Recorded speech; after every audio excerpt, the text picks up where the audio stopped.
Bonjour, bienvenue au Club électrotechnique amateur. Aujourd'hui, je vais vous parler de l'électroaimant.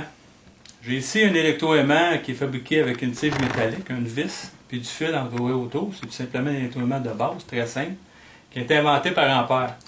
Si je relie ensemble la source d'alimentation d'1.5 V à mon électroaimant, je me retrouve à avoir un aimant contrôlable. Donc, voyez-vous, ça attire les métaux. Si je disconnecte mon fil, on voit que la vis est tombée. Donc, c'est un électroaimant, c'est le principe de l'électroaimant.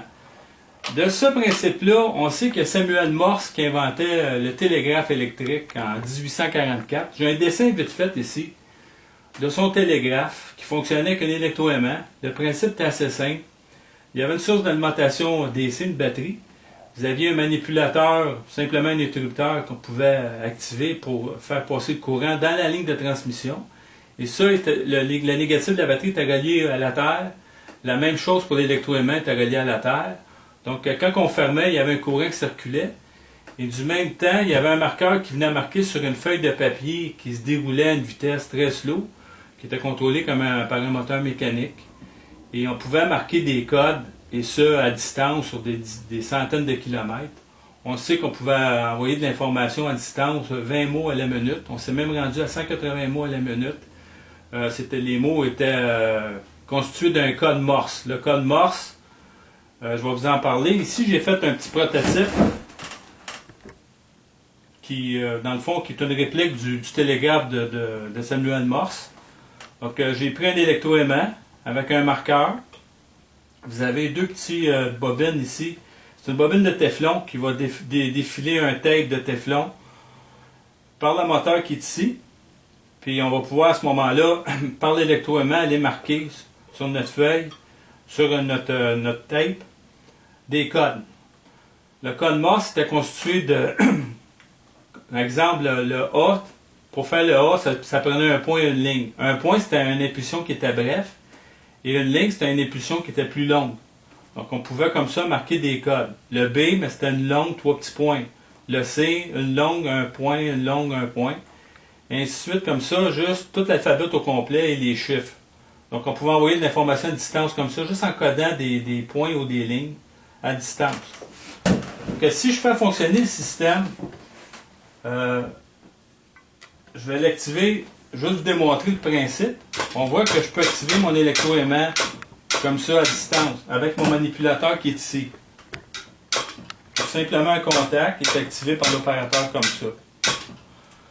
Donc, je vais ajuster mon marqueur pour vous faire une démonstration, pour vous montrer le principe d'enregistrement des codes. Donc, je vais l'ajuster. Je vais enlever mon bouton.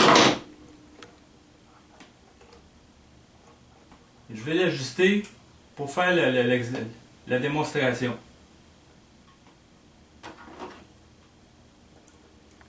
Donc, c'est à peu près là, ça devrait être bon.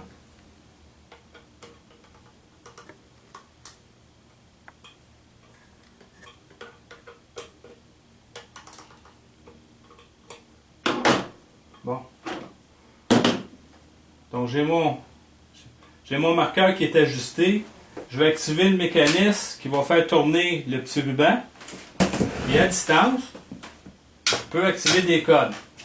Maintenant, c'est possible, je vais vous démontrer l'image de proche.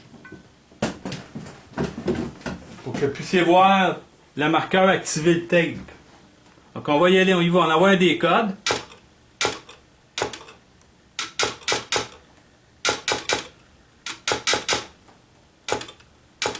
Donc, je viens de marquer le code Morse,